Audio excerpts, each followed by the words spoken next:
Nous nous retrouvons maintenant avec la suite de la séance du jour et nous allons commencer ensemble l'activité documentaire expérimentale numéro 11, étude d'une chronophotographie puis d'une vidéo pour analyser les vecteurs vitesse instantanés et variation du vecteur vitesse instantané.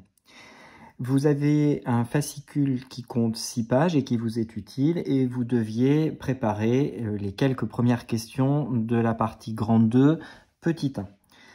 La partie grand 1 permet de présenter la situation, je ne reviens pas dessus. On vous présente les 3 protagonistes possibles à l'étude qui sont issus du dessin animé Bob l'éponge. Vous avez maintenant donc les pages 1 et 2 qui vous présentent cette situation, ces situations, et puis vous êtes à la page 3 et vous avez la suite des situations. Donc la première chronophotographie, c'est avec Bob l'éponge, la deuxième avec Plancton, la troisième avec Patrick l'étoile de mer. Vous deviez choisir l'une des 3 chronophotographies et noter son nom ci-dessous. La question est relativement simple, il suffit juste de faire un choix totalement arbitraire. C'est vous qui voyez ce que vous préférez étudier. Je vais prendre pour la suite de toute la correction de cette activité le document 3, autrement dit Plancton chute verticale.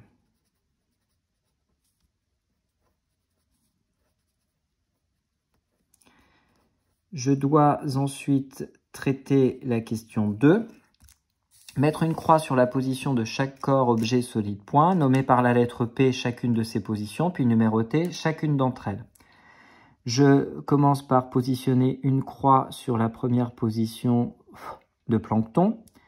Ensuite, une croix sur la deuxième, puis une croix sur la troisième, quatrième, cinquième, etc. J'essaie de repérer à chaque fois le centre. J'ai pris un crayon papier pour faire cette manipulation afin d'être le plus précis possible.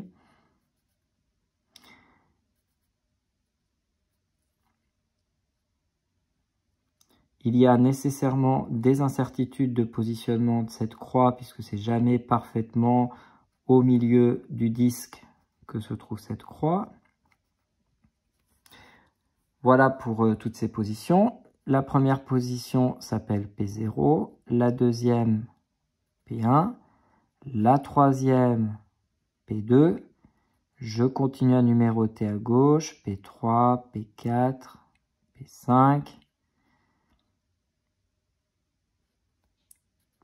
P6, P7, P8, P9, P10, P11, P12, P13, P14, P15 et P16. Voilà la numérotation et le positionnement de chacune des positions de l'objet étudié. Question 3, question ultra classique en mécanique. Quel est le cadre de l'exercice que nous sommes en train de mener? Le système physique sera donc Plancton. Ensuite, quel est le référentiel? Le référentiel est un référentiel, j'ai le choix entre géocentrique, je ne suis pas en train d'étudier un objet qui tourne autour de la Terre, héliocentrique, je ne suis pas non plus en train d'étudier un objet qui tourne autour du Soleil, et pour finir, terrestre, ça paraît adapté, on observe le mouvement d'un objet par rapport à la surface de la Terre, au voisinage de la surface de la Terre. Référentiel terrestre, lié, alors j'ai plusieurs choix possibles, surtout que vous pouviez regarder les vidéos qui vous étaient jointes aujourd'hui, lié au tableau, lié à la lumière, lié à la main de l'opérateur qu'on devine ici, lié au bureau qui se trouverait devant ce tableau. Je vais prendre le plus simple, lié au tableau, l'objet qui figure vastement sur cette chronophotographie. Définir ce référentiel. Le référentiel, c'est la juxtaposition, la somme, la combinaison de 3 choses. C'est un objet de référence. Je prends le cas de figure concret présentement, je ne cite pas la liste des 4. Cet objet de référence, c'est le tableau. Donc j'ai choisi entre corps, objet, solide, point de nommer ça objet. Un repère dont l'origine est le tableau. Et pour finir, une horloge. Voilà pour la définition du référentiel. Question 4. Décrire avec méthode le mouvement représenté sur cette chronophotographie. Pour la question 4, je vois que les points sont alignés, ce qui signifie que la trajectoire est une droite. La conclusion, c'est que le mouvement est rectiligne. Je fais l'hypothèse que ΔT est constant, sinon je ne peux pas travailler. Je vois que les points sont de plus en plus espacés.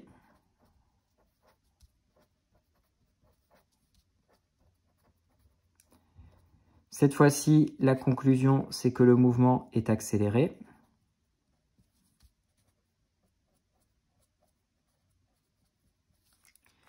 Ce qui permet de tirer la conclusion générale sur le mouvement étudié ici. C'est un mouvement qui est à la fois rectiligne et accéléré.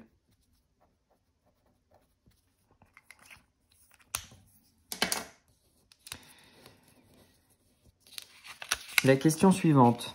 Sachant que la charnière du tableau, double flèche blanche sur chaque chronophotographie, mesure 1,20 m et que l'intervalle de temps entre deux positions successives de P est ΔT 30 millisecondes pour le document 2 et le document 3 et ΔT égale 41,7 millisecondes pour le document 3.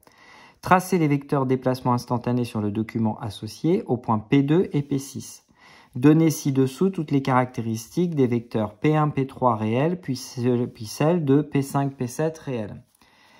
La première chose à faire pour déterminer l'échelle de ce document, c'est de mesurer précisément, aussi précisément que possible, la longueur de la double flèche blanche. J'ai sur ce document 4,55 cm. Question 5. L'échelle. Sur le document et dans la réalité, 4,55 cm correspondent dans la réalité à une longueur de 1,20 m. J'ai alors un tableau d'équivalence entre les longueurs mesurées sur le document et les longueurs dans la réalité. On me demande de tracer le vecteur déplacement instantané sur le document associé au point P2 et au point P6. Le vecteur déplacement instantané pour le point P2 doit nécessairement relier du point P1 au point P3. Je vais ici très volontairement décaler un tout petit peu ces vecteurs. Je reproduis donc une croix au niveau du point P1.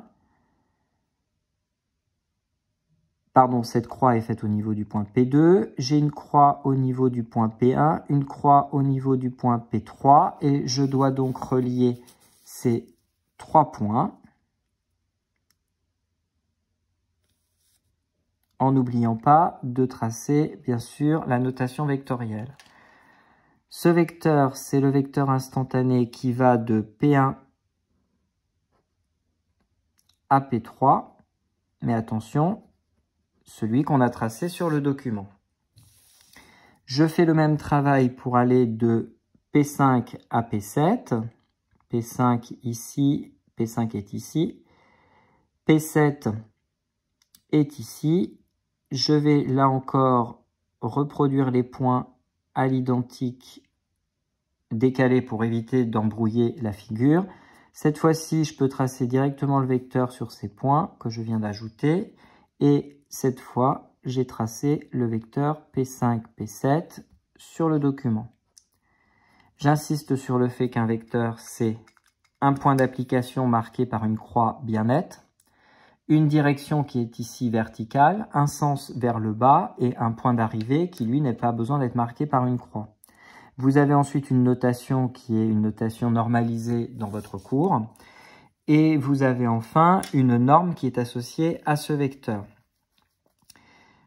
On vous demandait de donner ci-dessous toutes les caractéristiques de P1, P3 réel et de P5, P7 réel. Pour cette partie-là, vous devez, toujours dans la question 5, considérer tout d'abord P1, P3 réel a un nom, une notation, que je ne reprends pas, c'est celle que je viens d'utiliser pour le décrire. Un point d'application. Le point de départ de ce vecteur déplacement, c'est P1. Une direction. Je viens de le dire, verticale. Un sens. Du haut vers le bas. Et enfin, une norme. Pour la norme, il faut que je connaisse la norme de P1, P3 réel. Pour avoir cette norme, je peux utiliser l'échelle. J'ai la norme de P1, P3 sur le document, qui est très faible puisqu'elle est de l'ordre de, on va même être plus précis que ça, donc je vais mesurer exactement sur l'enregistrement et pas sur le vecteur que j'ai tracé cette distance. Je trouve ici une distance de 0,35 cm.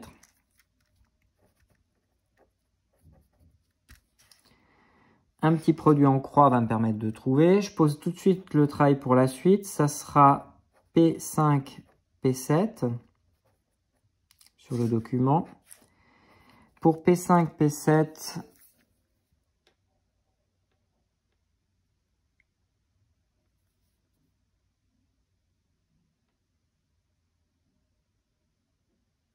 je trouve une distance de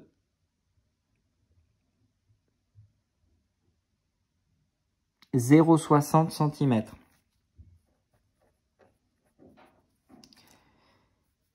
Je peux alors réaliser les produits en croix qui me sont proposés.